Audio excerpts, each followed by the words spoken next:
இந்த வீடியோவில் உங்களை சந்திப்பதில் ரொம்ப மகிழ்ச்சி. இந்த வீடியோவில் நம்ம என்ன பார்க்க போகிறோம்னா, முட்டை கிரேவி எப்படி பண்ணலான்ட்டு. ரொம்ப சிம்பிளான ஒரு side dish. Chapati, idli, white rice இப்படி எல்லாத்துக்கும் வச்சுக்கலாம். அதுக்கு முதல்ல நம்ம என்ன செய்ய போகிறோம்னா, முட்டையை வேக வச்சுக்கலாம்.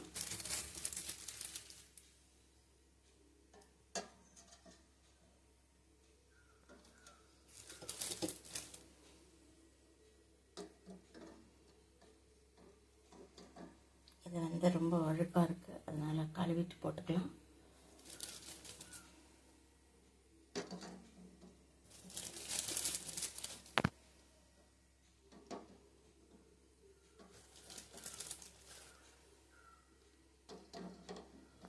நாலு முட்டை போட்டிருக்கேன். இது வெந்துட்ட பிறகு நம்ம கிரேவிக்கு வேண்டிய எல்லாத்தையும் நம்ம ரெடி பண்ணிக்கலாம்.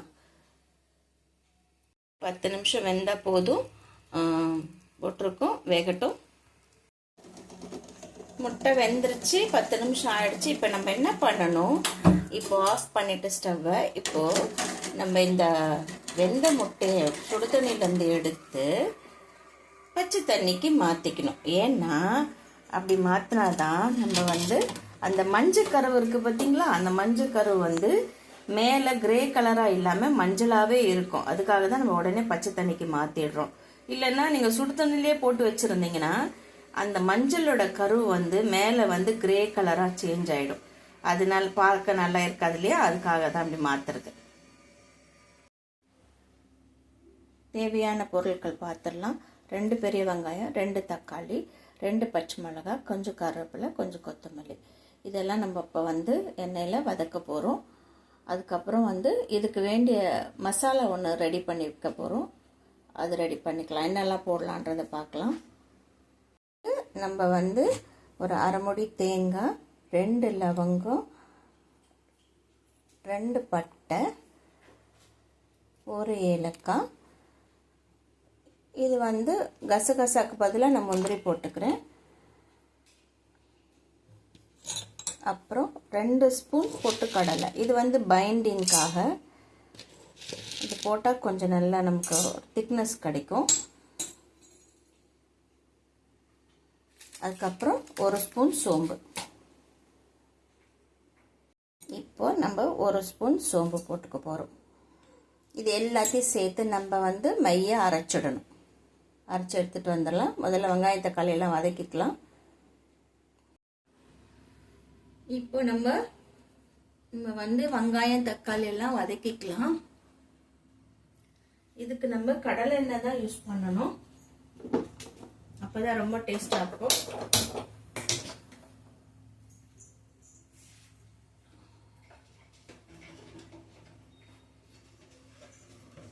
எண்ணெய் கொஞ்சம் தாராளமாக விட்டுக்கலாம். அப்போ வந்து நமக்கு வந்து ஒரு நல்ல டேஸ்ட் கொடுக்கும்.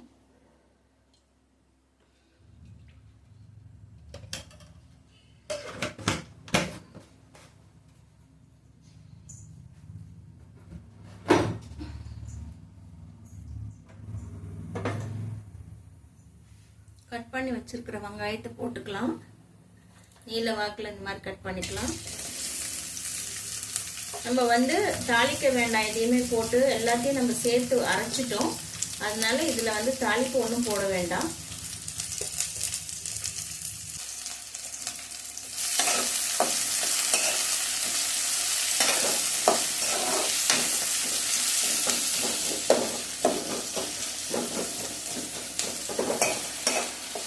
நல்லா வதங்கட்டும்.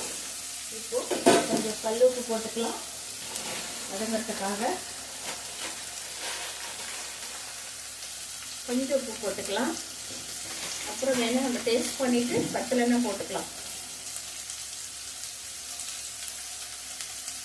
நல்லா வதங்கணும். ப்ரௌனாக வரணும்னு அவசியம் இல்லை, கண்ணாடி பதத்துக்கு வந்தால் போதும். இந்த வெங்காயம் தக்காளி வதக்கிறதுல தான் நமக்கு வந்து அந்த டேஸ்ட் கொடுக்கும்.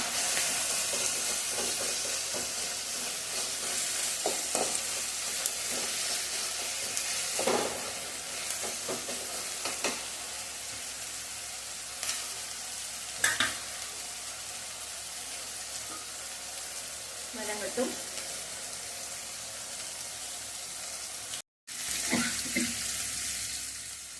இப்போ நம்ம வந்து இஞ்சி பூண்டு போட்டுக்கலாம். 1 ஸ்பூன் அளவுக்கு போட்டுக்கலாம்.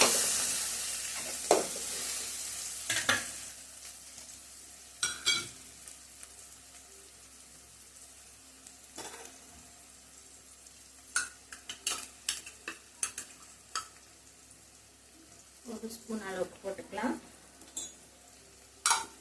அப்புறம் கருவேப்பிலை போட்டுக்கலாம். இஞ்சி பூண்டு நல்லா வதங்கட்டும், பச்சை ஸ்மெல் போகணும்.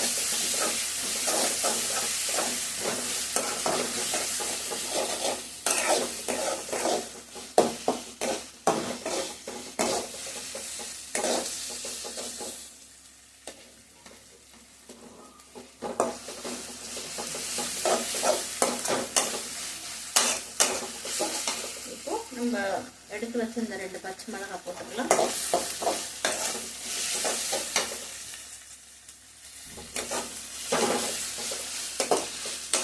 இந்த பதத்துக்கு இருந்தா போதும், ரொம்ப ப்ரௌன் ஆனோன்னு அவசியம் இல்லை. இப்போ நம்ம தக்காளி போட்டுக்கலாம். எடுத்து கட் பண்ணி வச்சுன்னா 2 தக்காளி.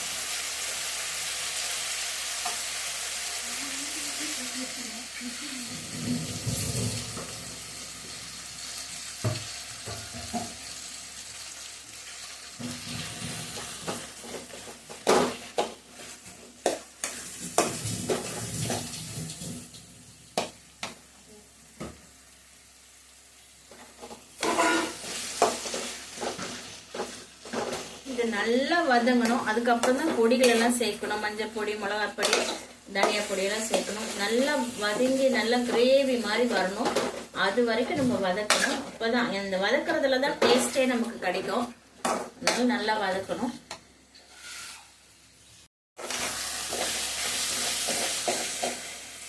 பார்த்தீங்களா கிரேவி எவ்வளோ நல்லா வந்துச்சு. இப்போ இந்த மாதிரி வரும்போதே பார்க்கும்போதே நமக்கு வந்து வாய் ஊறுது இல்லையா? இந்த லெவலுக்கு வரணும் கிரேவி. அப்பதான் நமக்கு டேஸ்ட் கொடுக்கும். இதுக்கப்புறம் நம்ம வந்து எல்லாமே ஆட் பண்ணிக்கலாம். மிளகாய் பொடி, தனியா பொடி, மஞ்சள் பொடி எல்லாம் ஆட் பண்ணிக்கலாம். கிரேவி வந்து இந்த கன்சிஸ்டன்சிக்கு வரணும்.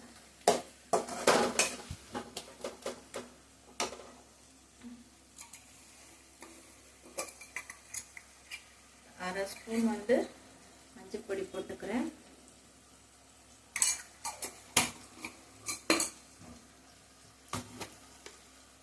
மிளகாய் பொடி வந்து 2 ஸ்பூன் போட்டுக்கிறேன்.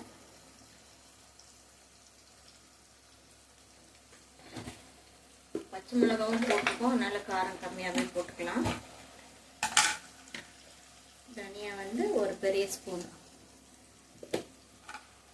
நம்ம இதுல வேற எதுவும் சேர்க்க போறது இல்லை. இந்த 3 மட்டும்தான் நம்ம சேர்க்க போறோம்.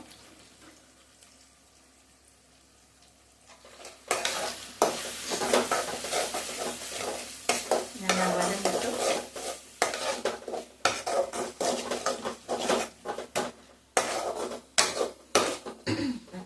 கொஞ்சம் போட்டு அப்புறம் தண்ணி ஊற்றிக்கலாம். நம்ம உப்பு கம்மியாக தான் போட்டுக்கிறோம். கொஞ்சம் உப்பு போட்டுக்கலாம்.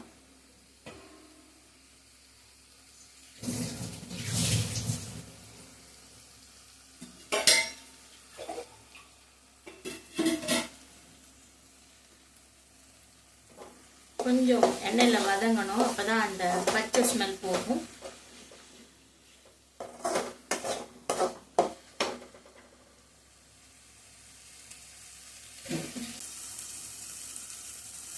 இப்போ கொஞ்சம் தண்ணி ஊற்றிக்கலாம்.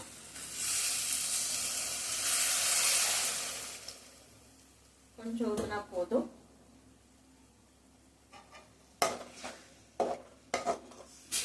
இது நல்லா கொதிக்கணும்.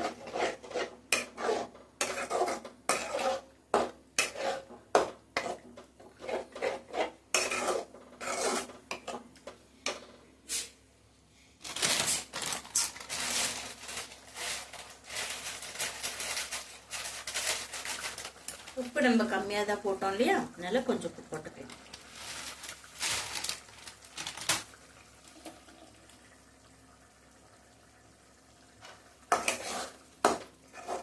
கொஞ்சம் நல்லா கொதிக்கட்டும்.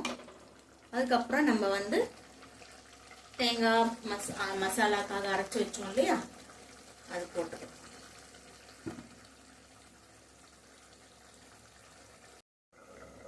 மூடியை திறந்துட்டு பார்க்கலாம்.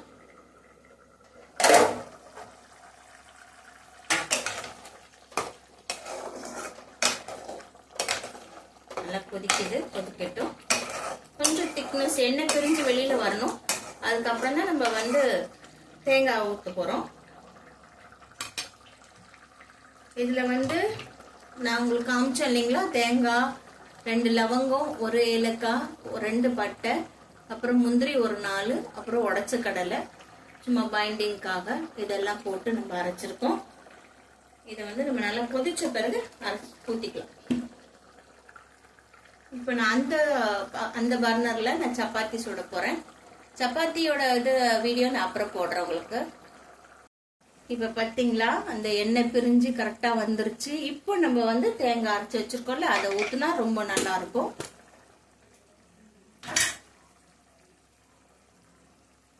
இந்த டைம் தான் ஊற்றணும். கரெக்டாக ஊற்றிடலாம். கொஞ்சம் தண்ணி கலந்து ஊற்றிடலாம் மிக்சிலேயே.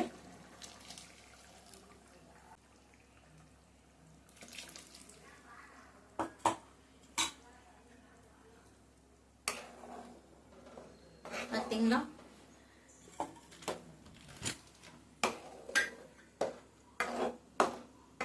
நல்ல ஒரு கலர் கொடுக்குதுல. இப்போ நல்லா 2 கொதி கொதிச்சுச்சுன்னா நல்ல ஒரு டேஸ்ட் கிடைக்கும். இப்போ இதில் நம்ம முட்டை வேக வச்சிருக்கோம் இல்லையா, அதை கொஞ்சம் ஒரு 4 கீரல் போட்டுட்டு அதை இதில் நம்ம சேர்த்துக்கலாம். நல்ல திக்கான ஒரு கன்சிஸ்டன்சிக்கு வந்துச்சு. இன்னும் கூட நம்ம தண்ணி ஊற்றலாம். நம்ம விருப்பம் தான். கொஞ்சம் திக்கா வேணும்னா திக்கா பண்ணிக்கலாம், இல்லை கொஞ்சம் மீடியமா இருக்கணும். தண்ணியா இருக்கக்கூடாது கிரேவிலாம். கொஞ்சம் திக்கா கண்டிப்பா இருக்கணும்.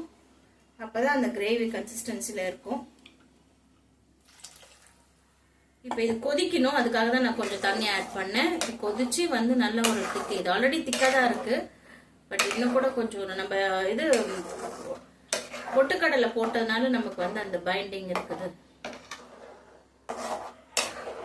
நல்லா கொதிக்கட்டும். இப்போ நம்ம அவிச்சு வச்ச முட்டையில் இந்த மாதிரி ஒரு 4 கட்டு போட்டுக்கலாம். கட் போட்டுட்டா தான் நமக்கு அழகாக அதில் காரம் உப்பெல்லாம் ஏறும். இந்த மாதிரி ஒவ்வொரு முட்டையாக நம்ம போட்டுக்கலாம். இந்த மாதிரி இப்போ கிரேவி ரெடி ஆகிடுச்சு.